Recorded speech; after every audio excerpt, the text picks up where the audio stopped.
বাংলাদেশের ছোট পর্দার জনপ্রিয় অভিনেত্রী জান্নাতুল সুমাইয়া হিমি এবার দুঃসাহসী এক অভিজ্ঞতায় সামিল হলেন তিনি।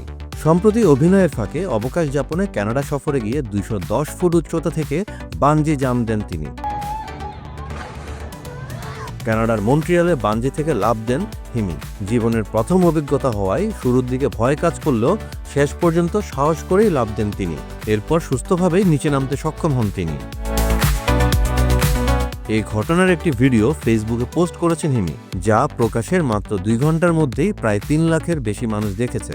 ভক্তরা হাজারো মন্তব্যে তার সাহসের প্রশংসা করছেন। কেউ কেউ আবার জানিয়েছেন এত উঁচু থেকে লাফ দেওয়ার কথা ভাবলেই তাদের ভয় লাগে। তাদের অনেকেই বলছেন কেবল ভিডিও দেখেই তাদের গা শিউরে উঠেছে। এদিকে অবকাশ যাপনের পুরো সময় একাধিক ছবি ও ভিডিও শেয়ার করেছেন হিমি। কখনো সানগ্লাস পরে পোজ দিচ্ছেন, আবার কখনো বা সেলফি তুলছেন হাস্যোজ্জ্বল ভঙ্গিতে। তার এসব ছবিও নেটিজেনদের দৃষ্টি কেড়েছে।